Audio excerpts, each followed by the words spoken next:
Non, mais après, on savait les enjeux du match, hein, donc les enjeux du match étaient de gagner, bien sûr devant notre public, mais en étant mesuré aussi dans nos prises de risque, parce que au final, le but et l'objectif final était la qualification.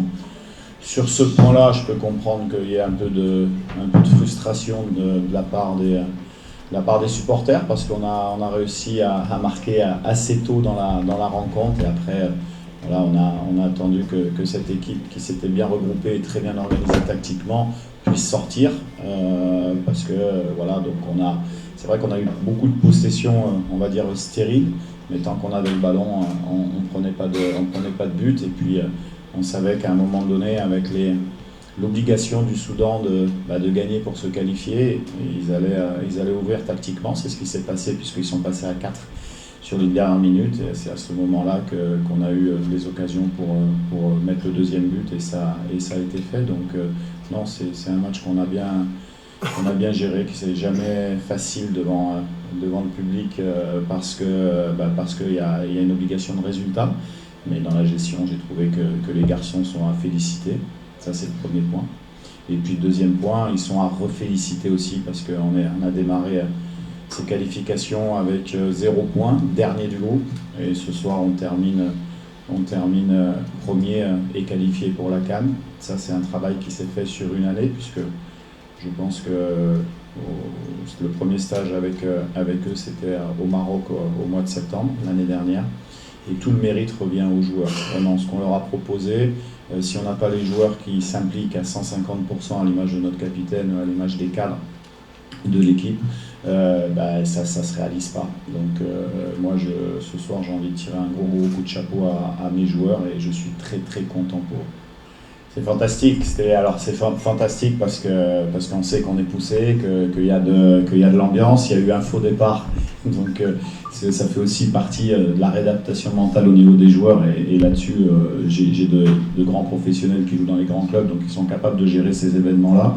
Mais en tout cas, voilà, on est très fiers, et c'est ce qu'on se disait dans les vestiaires. Le plus important, c'est que les supporters soient fiers d'être congolais derrière leur équipe de foot, et c'était vraiment l'objectif de mes joueurs. On sent une effervescence autour de l'équipe qui monte crescendo, et ça donne encore envie de faire mieux, parce qu'on est perfectible bien sûr dans notre jeu, même si on s'est qualifié ce soir.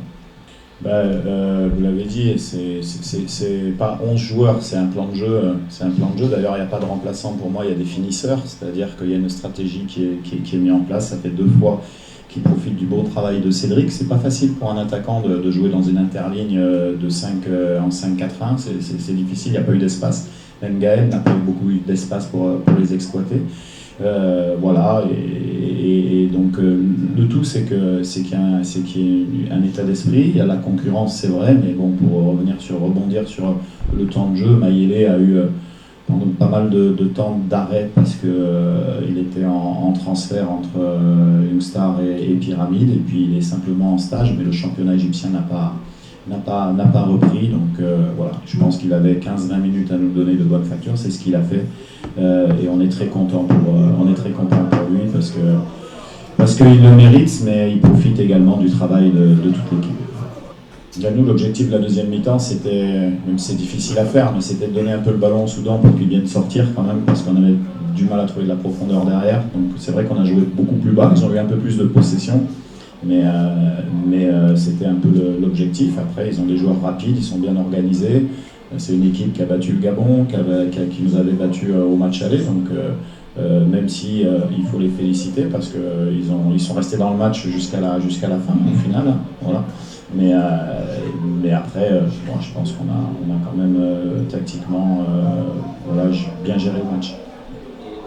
Bon, pour l'instant, on a un match en Afrique du Sud mardi qui va me permettre de faire un peu de turnover, de donner la chance à des joueurs qui doivent montrer des choses, qui doivent montrer s'ils peuvent nous aider sur le match de la CAN. C'est ce qui va se passer. Au mois d'octobre, on aura également 2 matchs amicaux aussi pour préparer tout ça, et puis on aura le début de la phase qualificative du Coupe du Monde. On retrouvera d'ailleurs le Soudan dans le groupe un peu plus tard, mais on le retrouvera, donc on ne se projette pas encore, on savoure, parce qu'on vient vraiment d'en bas, Et donc on savoure, on pensera à ça plus tard.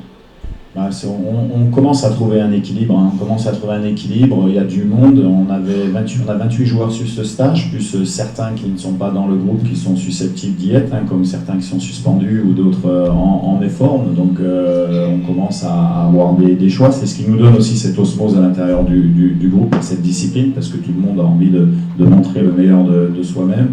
Voilà, je suis intransigeant avec ça, on a le droit des fois de ne pas être bon, c'est pas très grave, mais on doit tout donner tout le temps. Donc, et là-dessus, sincèrement, quand je vois l'attitude des remplaçants et même de ceux qui ont été en tribune ce soir, il y a une famille, il y a une osmose qui s'est créée, donc il y a un équilibre. Après, on verra ce que ça donne, mais il faut quand même bonifier sur ce qu'on a construit depuis un an.